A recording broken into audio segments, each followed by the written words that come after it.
Good morning and welcome to the latest installment of Conscious Conversations with Christine and Sarah Lynn. I'm Sarah Lynn.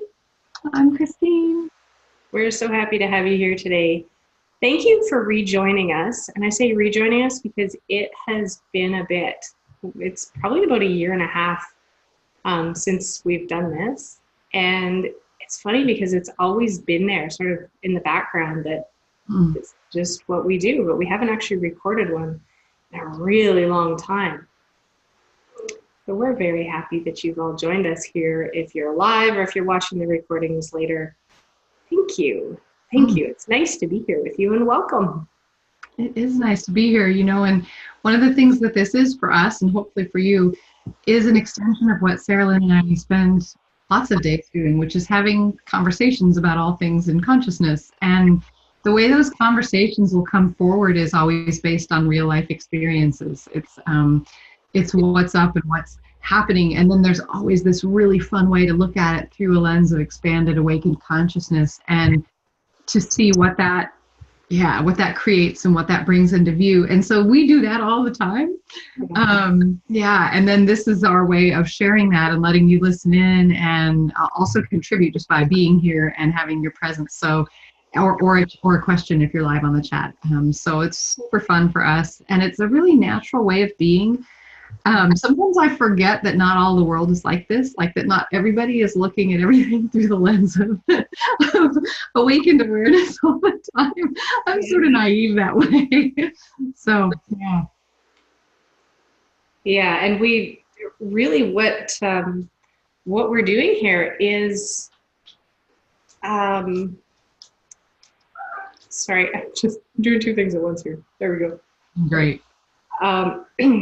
What we're doing here today really is a reflection of what our relationship is. We do hang out pretty much every day and speak to each other through the lens of consciousness and awareness. And we, I guess, hold space for each other and witnessing what the other is looking at. And so there isn't a judgment about that. Hang on. There we go. That's really funny. I'm feeling so skilled here right now. I'm doing it all at once. There really isn't a judgment that we have for anything that the other person is talking about. It's just the lens of awareness that they are looking through at that point. And that is such a gift. It's a gift to each other, but it's also a gift to ourselves because then we don't get into the locked identity of what we believe is true. What's really cool about that too is we don't actually hear what the other person says through a lens of judgment either. I mean, and maybe that's exactly what you're saying, but it's like it's both ways. It's like, so offering up a perspective, which occasionally is, let's just say we might be what other people might perceive as thumping each other a little bit, like with a big reminder of, hey, blah, which can be a fairly direct word or I'm not buying that at all. It can go in any direction. Yeah. And I'm always amazed that the response is just this, oh yeah, because there's actually not a charge around the information coming forward in consciousness, in awareness. There's not a personal charge. There's always this space of looking at, but it doesn't necessarily ever really land personally. It can be helpful, but it's not personal, which is also certainly an aspect of what consciousness is like. Yeah. Yeah, and there's also the space of we're able to remind each other of what we know when we may forget. Yeah. And having these conversations benefits us both greatly. And now having a conversation in a group is really awesome because then we get all of what you guys are fielding too. Yeah. And it's not that we take that and play with it, but it is contributive. And it's really fun, actually. So I wonder what is up in our awareness right now. It feels like it's time to dive in with whatever, like the first part of the topic is. Well, we have been talking about real life experiences lived consciously, and I'm having a real life experience right now because my dog needs to go out. So I'll be back in a second. That was awesome. So let's see. There's a question that came in. Did you mean that everything is not personal, or is it not merely personal? So I'd love to speak to that. Thanks for the question. Perfect timing too. It feels like everything can be intimate to us, but personal would relate specifically. There was a question, Sarah, and I don't know if you heard this part. Does not personal mean everything is not personal, or is it just not merely personal? And so I'm looking at, it feels like it's intimate to us, it's intimate to our lives, it's very pertinent, it's present. And in terms of personal, that means that would be given to a relationship, identity to identity. Maybe that's what I'm talking about in that, the person that is identified as Christine and Sarah Lynn. So the other day I was going in the car, I was doing voice chat, where I just have to push one button and blah, blah, blah, blah, blah. And we're talking. And I realized I'm super impassioned about, I was talking about awakening, and I was talking about what it is and why it's important. And I'm super impassioned about it. I'm just going and going. And I thought, well, I hope she doesn't feel like anything is, if this is personal. Literally, I had that thought pass through, like, this isn't really personal. This is just me going, right? I'm not talking about her specifically.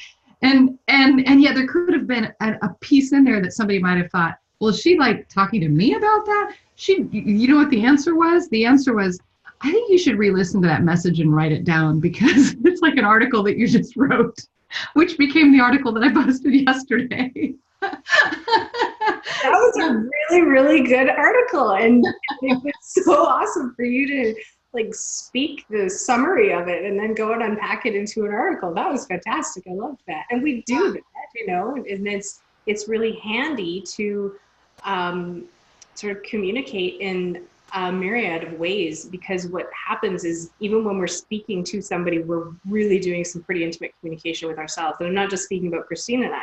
This is kind of how humans communicate, is we say things, and I'm sure we've all heard this. We say things we sometimes need to hear, or need to hear from another voice. Mm-hmm.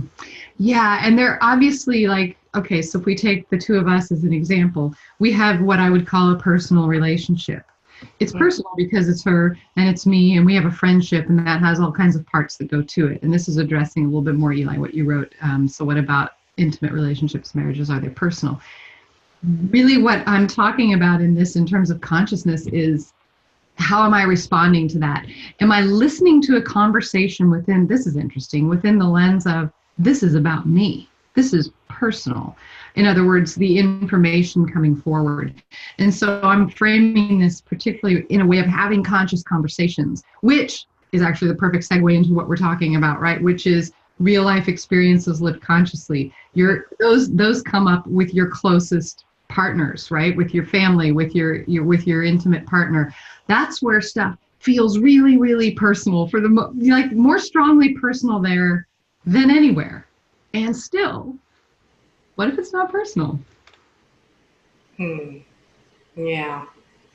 I mean, I was just playing with that, looking at, I've been watching the way this is unfolding in relationships in my life. And I know that when I stay in the space that we speak from, so like, well, and it's kind of a clean space, right? Like, so we're not actually married. We're not related by blood. We don't even live in the same town. There's no expectation of any kind of, there could be even at a distance, of course, but there's not an expectation of, here's the framework of what I'll be giving you and you'll be giving me, and here are all the things, which of course lead to all the expectations, which then lead to those either being met or not being met, and all the things that we then take personally. So we're just in this open space of, here we are. Here we are. Well, what if we were to bring that, which is what she and I talk about a lot, bringing that to all of our relationships, to all of our encounters, to all of the experiences that are they're happening now. And that's a really powerful choice. And it totally reframes everything that we're experiencing, whether it's with our family of origin or with our spouse or children or anything. Yeah. Well, and I love what you said about that, how it reframes everything, because it feels to me like when we come from that space, it's actually not only empowering, but it's reflective of each person's genuinely empowered nature. Mm. It doesn't. Say that again. That was really good. It's reflective of each person's genuinely empowered nature, Mm-hmm. where by not putting that frame of personal onto any of our relationships, we're able to honor ourselves and the other person in the space of, okay, they're actually already authentically empowered. They're genuinely empowered with whoever they are. And the communication gets to remain in that realm of, okay, they're having stuff, they get to have stuff, or they have their own beliefs about this, and that's what's real for them. So that's fine. It doesn't impact in any way. You know, when we get talking about personal things and taking it personally, to me, it's like there's that little hook of, okay, what this person is doing, saying, being, believing actually impacts me in some way. And there's like that hit of almost offensiveness or hurt or pain, or however we want to frame that. And so by setting that down, and you know, you might set down one before the other, or maybe it's cause and effect. I'm not sure exactly how it works, but you get to just be in a more peaceful space with what everybody is offering. And it becomes an offering rather than a hit or an offense or something that either enlivens or takes away, because enlivens is the other part of that. You know, if there's the payoff or the detriment, that's what happens when we're doing things from that personal space. Mm-hmm. Yeah. And actually what I kept seeing as you were talking about that is hierarchy. When we enter into it, either they have the potential to hurt us or to challenge us or this, or we have the potential to help them or to give this way. But there's this, there's kind of a basic assumption in the personal nature of things that not everything is okay. It needs fixing in one direction or another. You know, either from us to them, from them to us. There's something about, there's an inequality of being when things are personal, and it'll line up one way or another over and over, and we'll play all parts of roles in that, and it'll go back and forth.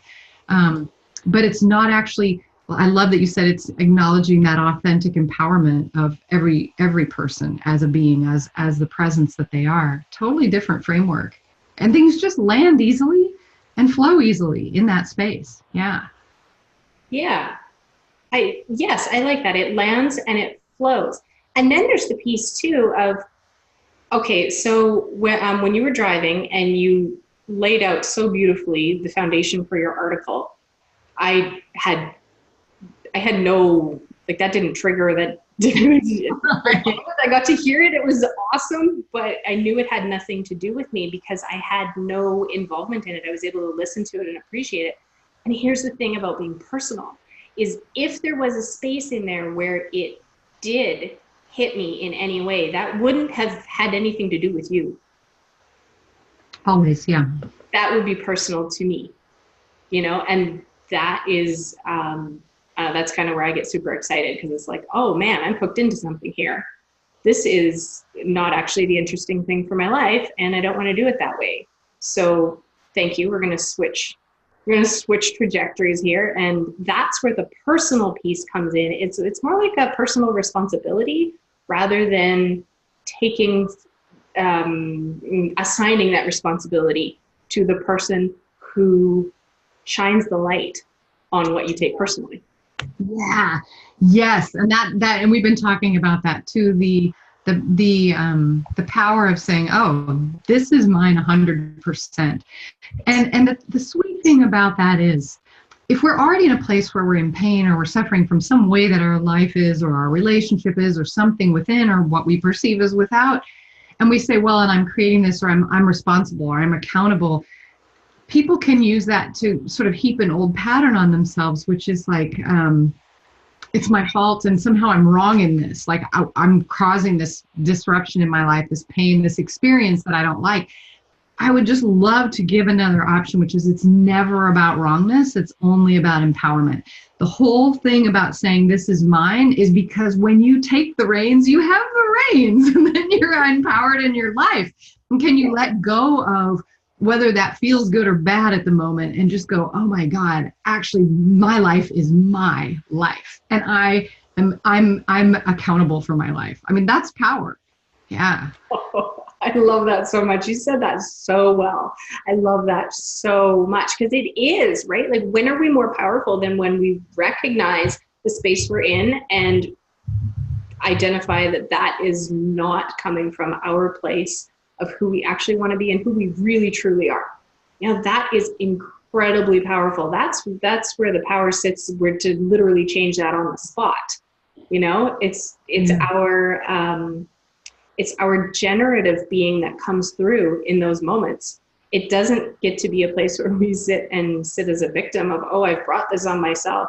You remember when we were talking about this? Oh, yes. I'm so glad this came up. Remember when we were talking about this and hi, Claudia. Welcome. we're oh gosh, did it go away? We're talking about empowerment and taking the reins and the choice of saying, this is mine. Yes. And absolutely. Yeah.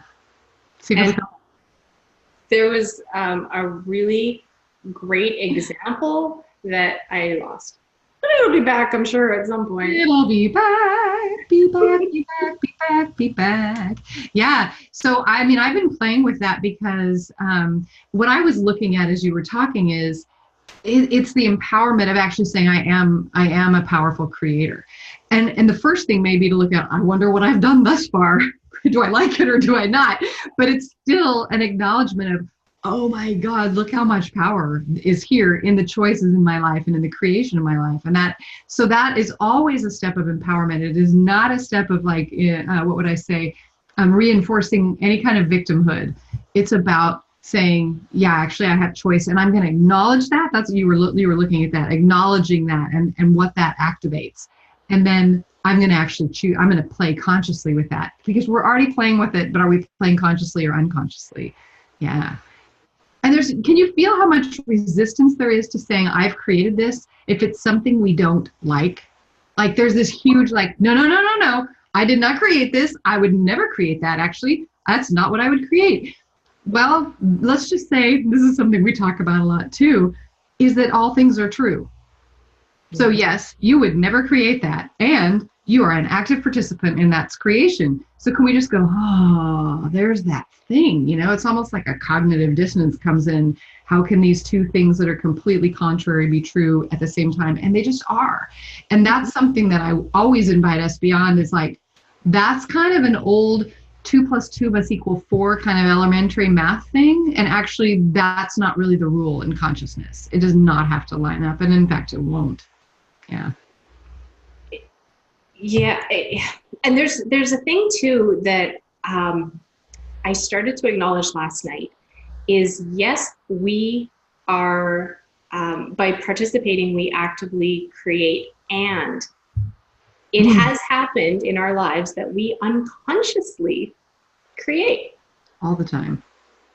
So there's, I don't know, it just doesn't seem kind to me to put ourselves in any sort of blame situation or even, you know, sort of that dark underbelly of responsibility where it's, oh, I've created this.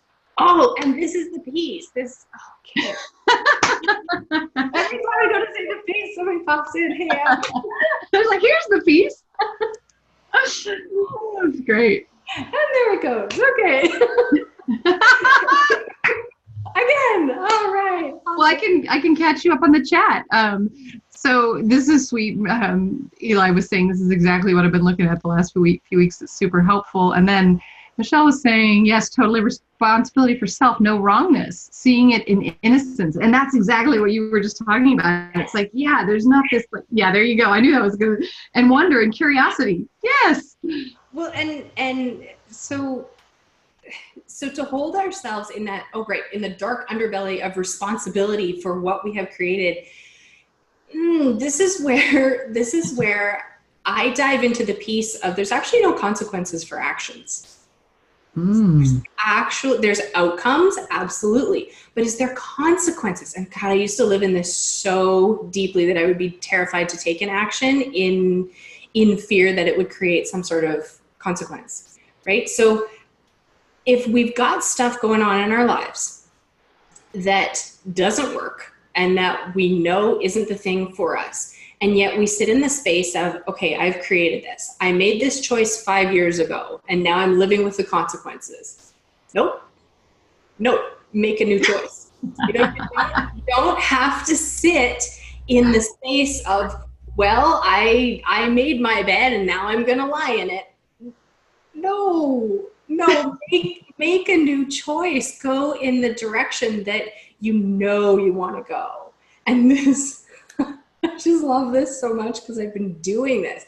This has been really, really high on my radar of,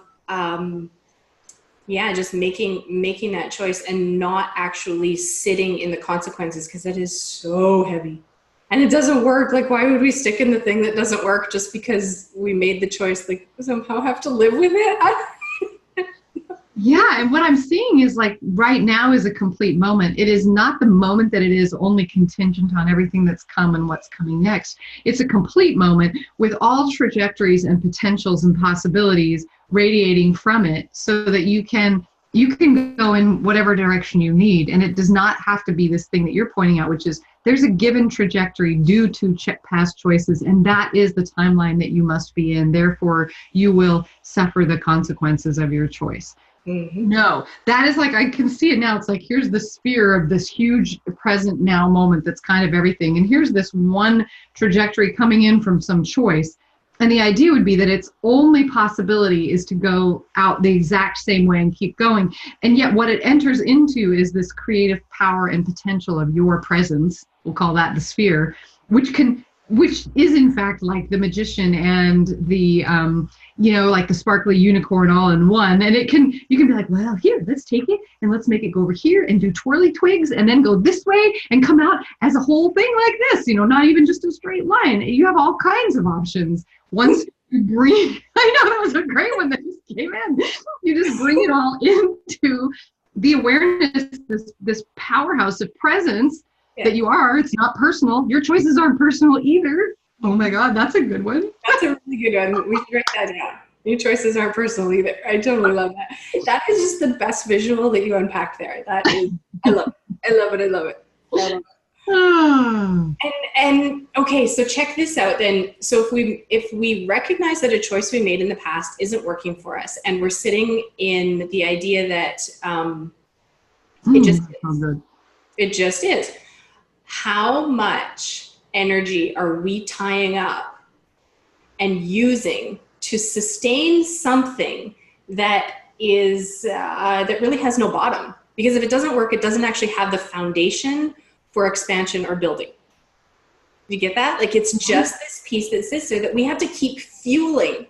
So how much of ourselves are we actually spending on fuel for this thing that's just shit?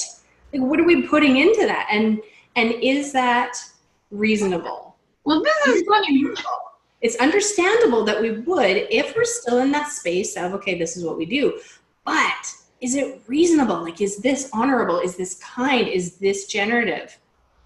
Could we use that energy for something else? Yeah, okay, so talk about the visual, and you're like, why would I be fueling something if it's shit? And I'm like, well, because potentially shit is fuel. I mean, it's one of those fuel sources, right? So, like, why would you fuel fuel? No, fuel is fuel. You use fuel for the next choice. I love that.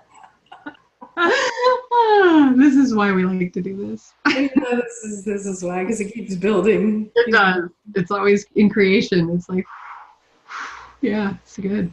Well, and we can also, I was reading a Stephen Hawking book last night, and he was talking about how the future is really predictable. And it totally is. And as you know, I work with trajectories because I get a view of what people are creating for their future and what these things look at and how they spiral out and what these potentials are. So if we're looking at what we've got now and we're seeing, and we have the knowing because it's what we're living, it's pretty predictable that this is going to resemble that our future will resemble the current if we're not making a separate change. Uh-huh. If we go right in that moment, oh, this isn't the thing, then that trajectory just beetles off in an entirely different direction based on our choice. Yes, it's that fast. It's that Yeah. fast. And sometimes you got to keep choosing it and keep choosing it and keep choosing it, because there's still that pull of the other inertia of the other potential that is moving forward. But you keep choosing, and it just ticks you over slowly into that new direction. And that's where your power is, because your power was already there. It was just being used for something that didn't work. Wow, that's beautiful. So to bring this kind of back into the realm where we play for those of you listening in how it's very real life. So Sarah Lynn and I have been looking at lots of different timelines and trajectories and things for me in particular, because I'm looking at a move coming up this year. And I have a deep soul calling to move to the island, the big island of Hawaii. And now I have, based on things that we looked at and choices that came and experiences I've had, I have given that my yes. So it was really interesting because you may know, and maybe this is obvious to everyone, but this is really how it works. And for those people who are thought leaders in consciousness, who are teaching the things that you're interested in listening to and having conversations that you're interested in hearing, the work that we teach comes out of what we notice about our lives. I mean, that just is what happens. And also what we notice about the field in general and the lives of the people that we work with, and trajectories of energy that may not be personal to us. It's all of that, but there's a lot of it also that comes from, wow, here's what this just showed me. And so as I was looking at this move, I wanted clarity and was hoping that things would show themselves, and they weren't. They weren't showing themselves at all. And I remember at one point, Sarah Lynn texted me, she goes, wow, there are no timelines. I thought I might look at your timelines, but there aren't any right now. It's just this one big open space. And I remember saying, well, that makes total sense, because I am not in a place right now to receive any information about timelines. And I actually don't feel like they're developed yet, because there's this thing that you were just talking about, giving the power of me and my choice and my participation with a timeline is what activates and enlivens it. All these potentials that we could do, and that can always be shifting, and it always is. And then when they started to appear, and I've seen this before, it's like we'll talk about certain things, and I'll then look at it. I can see, and I'll say, wow, you're actually showing me a projection of choices that I'm making now, things that I'm thinking, things that I'm feeling. If I were to continue with what's happening in me now, it would look like that. And sometimes that information then is helpful. Like I can say, well, is that actually what I'm interested in? Or is there something I'd like to tweak there? And then I'll make a choice in presence and in alignment with where I want to put my energy of creation. And she'll write me and say, oh, wow, that one timeline totally shifted. It doesn't exist anymore. I was like, yeah, I was not interested in that one. And so it disappeared as a future potential because I put none of me in it. And take note for just a minute the way that we put ourselves into things. And this is kind of what we're talking about, which is sometimes we're doing that consciously and we're choosing. Sometimes we're creating it unconsciously. And a lot of times when we're creating it unconsciously, it's out of our fear or concern or what if. And that will actually be creating timelines as well. I mean, of course, everything in us is creative, right? Well, this is great. There's a comment that says, I have nothing but open space now. Can we discuss this more? I love that place. Okay, I feel like you were looking at it in me. I was experiencing it. What do you want to, if that, or maybe you're in another direction, to say about open space? Okay, so here's the thing. When you were talking about that, I think, can you add into that how you were looking one day at a certain trajectory that we had talked about, and it didn't actually work for you.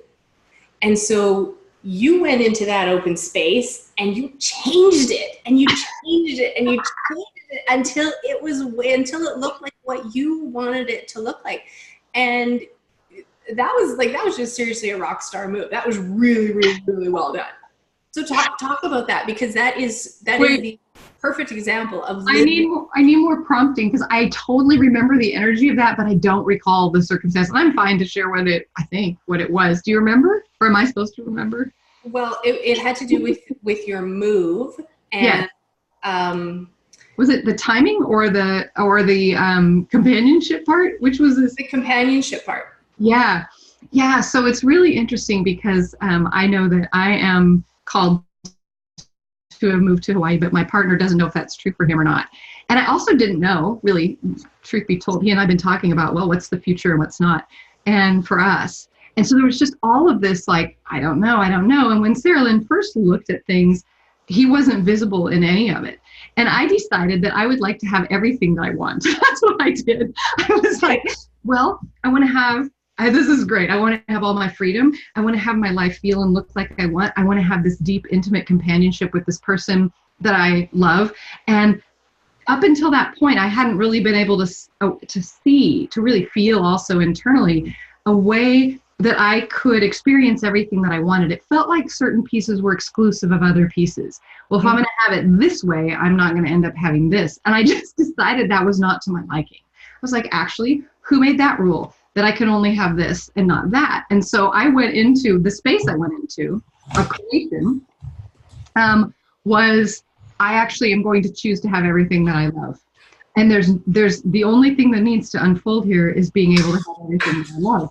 Now, that then opened up new trajectories of timelines, and it was really beautiful because I remember she said, Sarah Lynn said, well, that's really interesting because now I see this and I see this, and he's neither there or not there because he's showing me that's his choice. But what I've created now in my choice of timeline, because of course it always is co-creation, right? I'm not in charge of somebody else's choice. But me and the choice of my heart, I've created a space where that's a possibility for somebody to step into. So that was pretty amazing because it did. It went from not even couldn't be found, now exists as a potential that's just as open in any direction. And I feel peaceful. And, the beautiful thing is he and I have such love for each other that we know we want for that other person where they want to be and what they're called to. And we actually recognize that may line up for the two of us and it may not. And we are willing to be with emotionally whatever feels personal about that, and also to hold that space of complete love, unconditional love for the choice of the other. And we will watch as we do that in honoring and love what that unfolds. Yeah, that was powerful. It was. Yeah. That was powerful, and it was also incredibly fast. Like, but you know what? You have skills with that, and you're really, really good at working with people in that aspect too. Like, that's not just something that you do within you. That's like you emanate it, right? In reality, you emanate it. That's interesting. I think we're back to the spaciousness, and it's so interesting because what was it? And I found something else. I found something else. It's so funny. A friend and client just texted and said, I watched your empowerment video last night. Guess what's up for me now? We're sitting here having this conversation right now. Okay. So part of the reason I work well with people in that is because I can hold a space that has the room for unconditional love to be the choice, to be the thing that creates, rather than the more specific agendas or preferences. I mean, I can look at a person and you do the same, but sit with them in a space that's like of the allness, which creates more room for those choices and for the empowerment to be embodied. So I love doing that because, man, that's just like the best way to be with people. Yeah.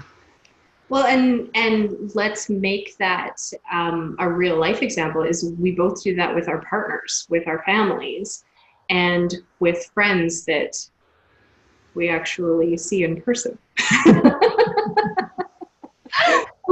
Or friends who may live in the same country. And that there's such a weight that is lifted off of those relationships when we are when we're in this spaciousness, and it's almost tangible, isn't it? Well, it's tangible for me when it's like, oh, I've just put something onto this. I can actually feel it. Like, it actually doesn't feel good. It's tangible to go, oh man, this is just like clogging up the whole system. There's not enough spaciousness here. Yeah. And am I looking at something they're doing and making it important, making it significant, having it mean something about me? Is there that personal note that is either fueling or feeding or detracting, which of course we know that whole thing really isn't a thing. but it certainly can appear to be very real. And when we open up the space, or we zoom out, as we say, and get that broader view, it's like, oh no, we're rolling pretty easy through this as soon as we take the lock off of the piece of identity that is saying this is a requirement of this relationship. Mm-hmm. Yeah.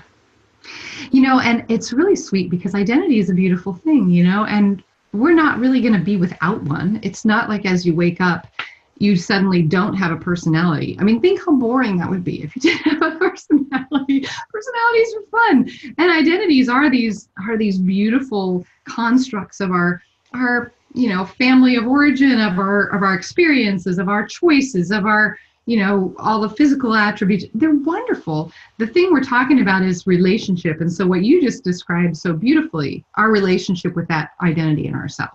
And what you described so beautifully is, what is it that's engaging in this relationship? What is it that's speaking to the thing that just was spoken to me, especially when it comes from that emotional thing where something, whatever you said, gets caught or lands in a certain way that it feels personal, that the only thing that can respond personally is that identity portion. So great, go, wow, that lit me up. Holy cow, look at it. It lit me up. And know that there's this infinite awareness that takes nothing personally at the same time that's here to navigate you through that. I mean, yeah. And, we'll call it having it. Like, man, I'm just having it. I'm having this right now. Like if something pisses us off, or if the body is like flipped out and in pain and you're like, actually, this just hurts and I wish it would stop. I'm just having it, or there's an emotional thrust of something that's really moving through and you have a lot of feelings about something that's going on. You're having it. Okay, have it. And that doesn't mean anything either. Yes, have it. Absolutely have it. What I think one of the things that I land on most often when I'm having it is the reminder of there's no part of me that gets to run roughshod over any other part of me. It's Awesome.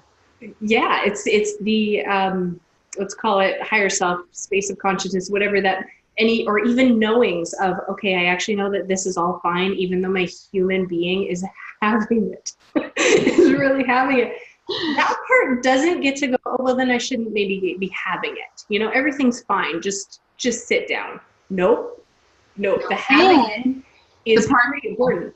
Yeah, and the part that's having it also, this was to me like, when you don't hand the child the opportunity to dictate world policy. Yes, you're having it, but it's not the time to go, and here are all the pronouncements that come out of what I'm having. Yeah, it's not the time to make major life decisions. Or even really to listen to it as a voice of guidance. That's the difference. To me, those are not voices of guidance. Those are not experiences of guidance, of that inner compass of a internally generated creation. We're back to the what are we creating thing. Yeah. It's great. I will have it, which means I will give it attention. If it needs it, I will give it love. I will give it space. I will give it presence. I will surrender. I will be annihilated by whatever is going on if I need to. And humanly, that's sort of that human part. And I will not take that as my counsel for what is next. It isn't the counsel. No. And sometimes it really only needs a small nod of acknowledgement.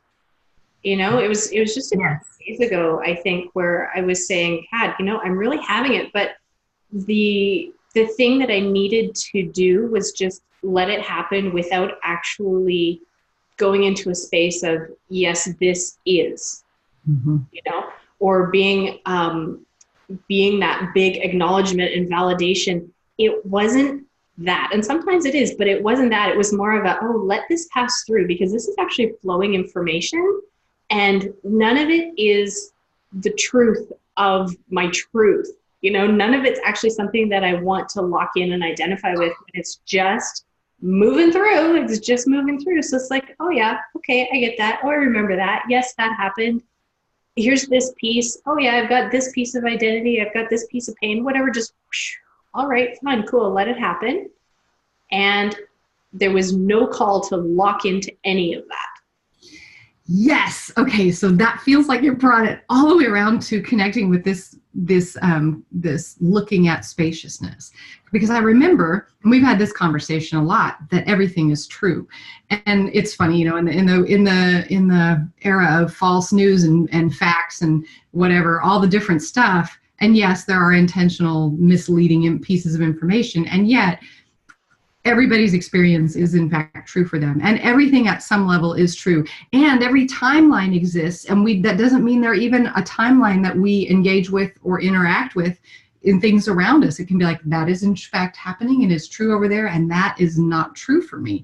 And it led us to a conversation about, well, what is true? And the only thing I could come up with was space.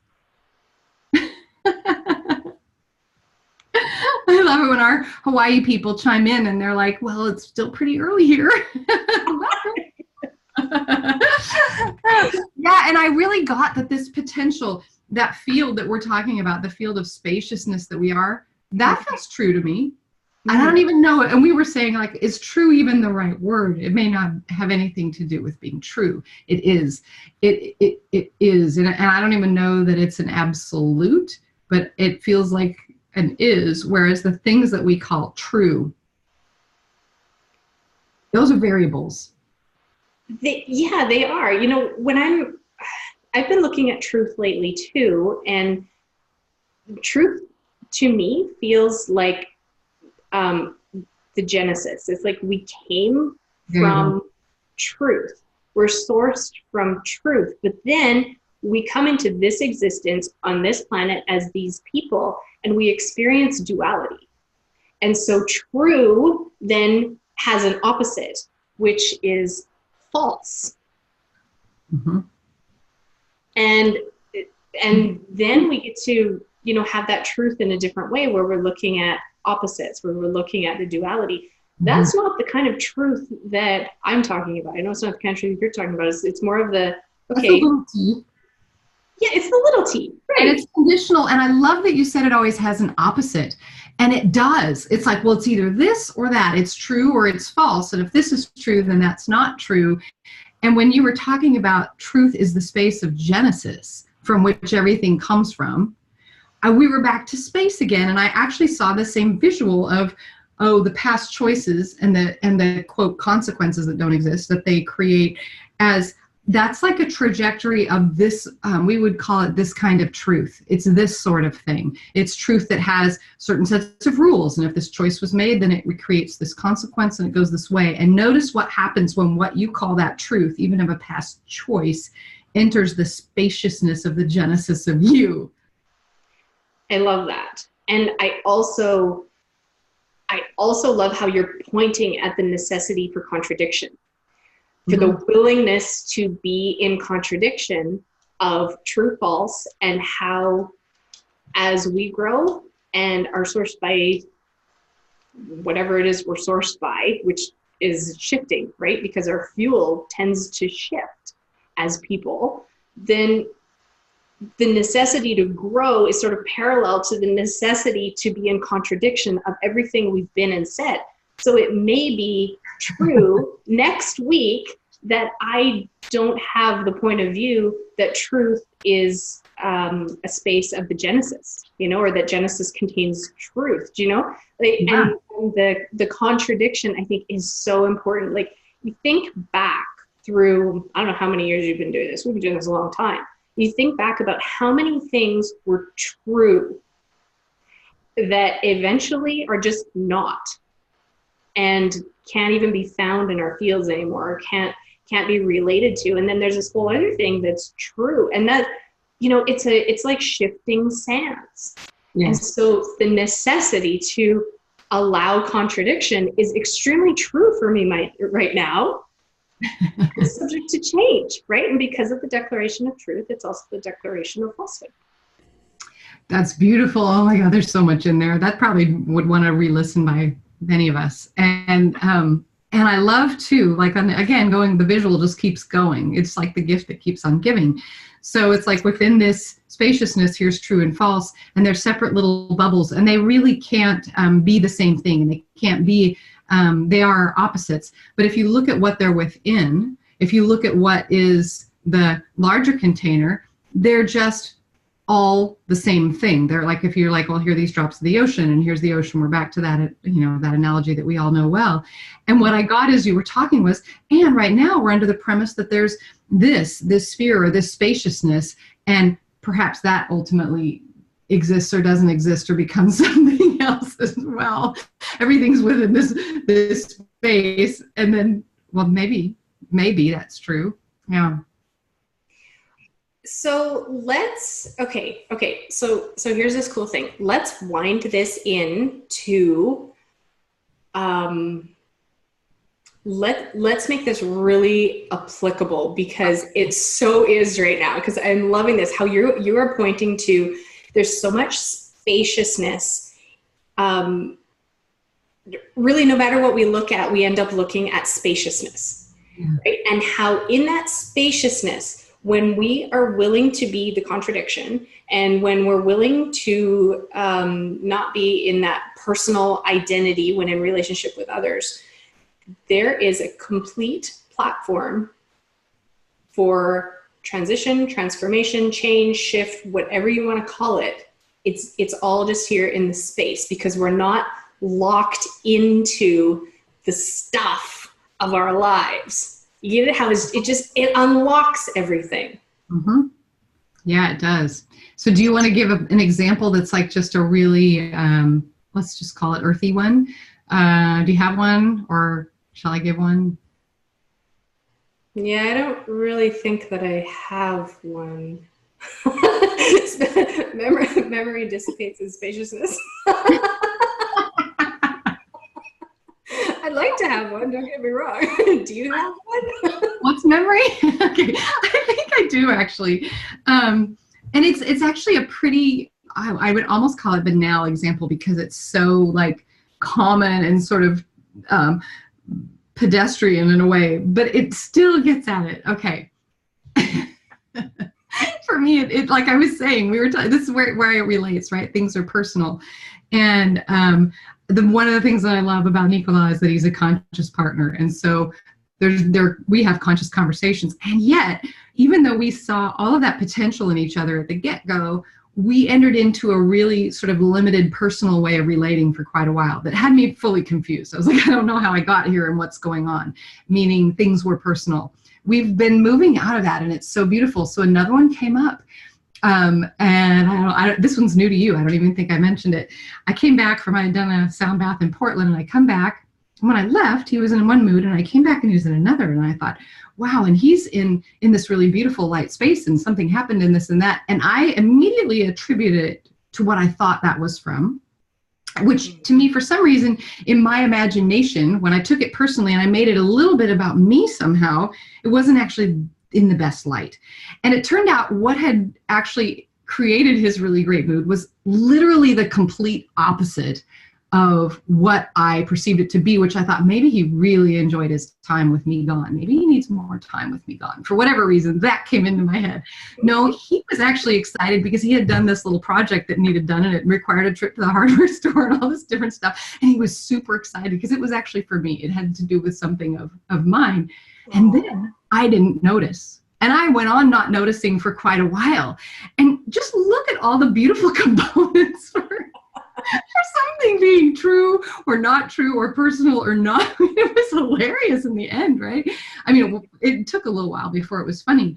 But I'm like, wow, there's stuff going on. He's noticing things with me, and it is really not landing. And then we had a direct conversation. I said, okay, what's going on? He told me. I was like, oh. And then I got to hear what was, and he beautifully, he framed the whole thing by saying, and I'm just really looking at, why did this matter to me? Why did it matter to me that you would notice this thing? Is there something that I need in that? Is there some expectation? And he's looking at all of his consciousness around it. And I started looking at all of my consciousness around assumptions that I had made that were completely unfounded. And where were those coming from? Because guess who that's about? Mm-hmm. But what you're talking about, the platform that this creates, when we actually spoke about it together, we spoke in spaciousness. We spoke in, I'm owning what's happening for me. And he spoke in, I'm owning what's happening for me. And there's this spaciousness. And so what used to then create some time, could be hours or days of tension, actually just dissolved in the light of the spaciousness, where we could actually look at something not personally. It was really beautiful. That feels really good. Yeah, it does. You know, you're just you're showing me how willing you both were to see yourselves differently than what you were currently perceiving. Mm-hmm. Because let's be clear, as humans, we're going to have a lens of perception. And that is going to be through all those pieces that we call our identity. That's what I would love to share with people. That doesn't really stop.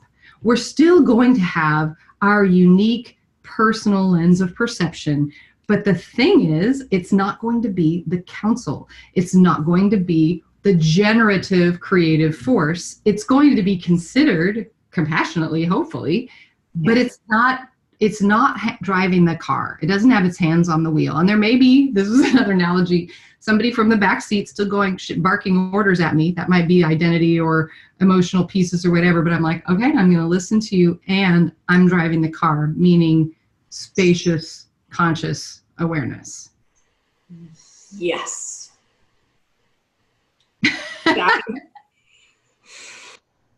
Yeah. That's kind of the summation of real life experiences lived consciously, isn't it? Yeah. You just laid that down. That was really well done. Does that mean we're done?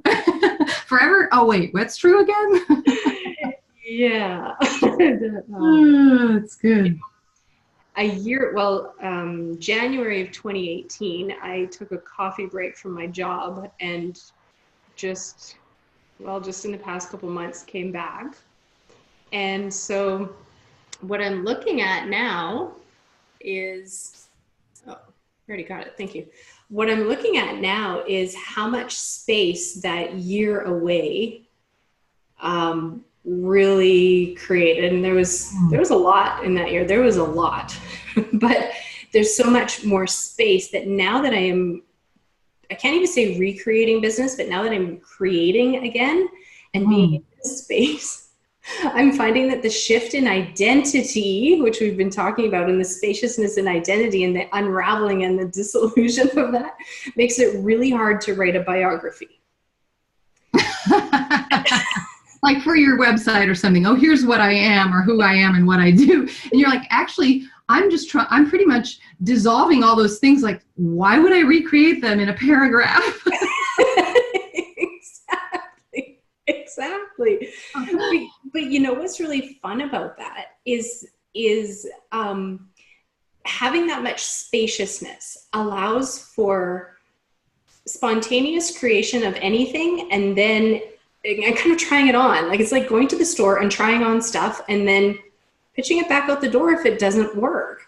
So the spaciousness has that benefit of being able to align with whatever you want to try on without requiring a massive commitment to who you are or who I am. And in the space of not requiring the absolute definition of who we are, we actually get to be more of everything. We actually get to be everything. You know, all energies really show up to play. And that is where conscious creation gets to be so much fun, because then we can do like what you did, where you're like, well, you know what? He's not in this picture, but I really want everything the way I want it. So I'm going to make it. And then you know that the trajectory shows that you have some pieces of what you want, or all the pieces of what you want, and it gets to spiral out if you continue to pay attention, or it dissipates if you don't. I think that is. And there's something coming in pretty strongly, which is really interesting. Okay, so two things. One is my first response to all that spaciousness that was like completely void of timelines when I was in Hawaii was like, well, it feels like there ought to be something here. Like there was a natural inclination to want to fill it with something instead of simply abiding in the space and letting that be the power that it is. So that piece wanted to be said. The other thing that I remember is very clearly when my mind got out of sort of the container that it had been in. I remember it was a moment. It was probably through an evening when I was on a particular retreat up in near the Portland area, and And I was freaking out, actually. So this word is for those of you that may go, I'm not feeling all that comfortable in spaciousness. And some people may be like, yeah. And I'm going to acknowledge that when we are first encountering the lack of constructs of the mind or of personal identity, when I first encountered that and I did not know what was going on, first thing I did was raise my hand and go, can you just take a look at me and tell me what's going on? And the man who was leading the event said, oh yeah, you're losing the edges of your mind right now. And I was like, okay, but that was not comfortable to me. And then he was assuming that I was on board with that. And I remember speaking to him then at a break, and he said, yeah, it's really great, isn't it? It's so spacious out here. And all I could think of was, I'm so freaked out, because my mind, which was so used to having edges and borders and things that would tell me something, which for me was true in that moment, never mind that was just a construct, was pretty uncomfortable. So, and I've looked back on that a number of times and thought, God, I wish I could have just jumped off the proverbial, consciousness cliff and flown right then. But for whatever reason, I wasn't fully ready.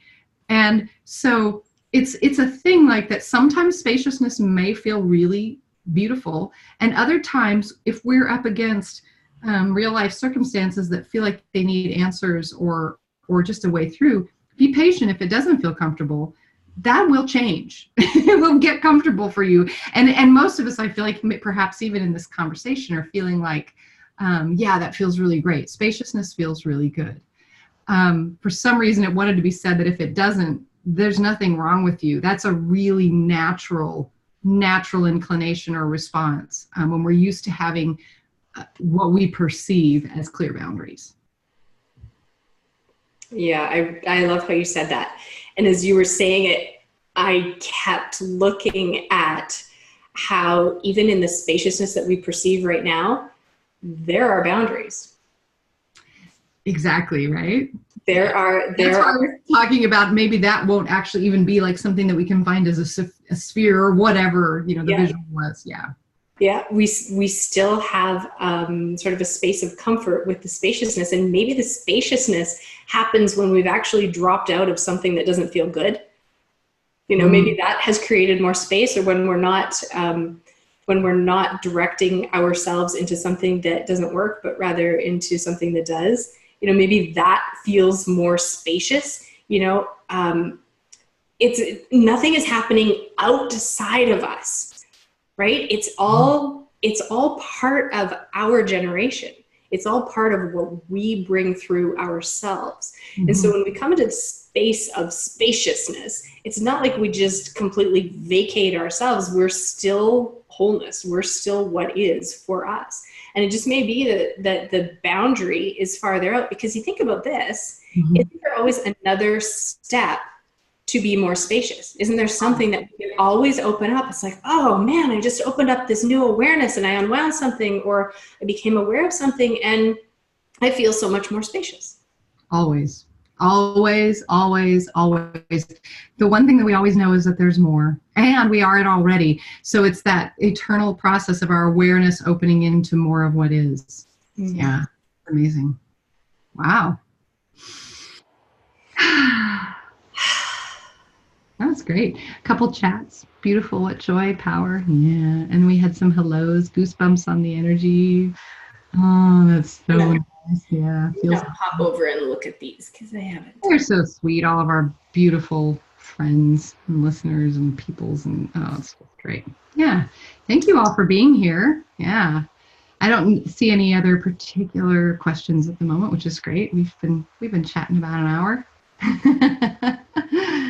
Yeah. I love this chat. You guys, thank you. That is, that does feel really nice.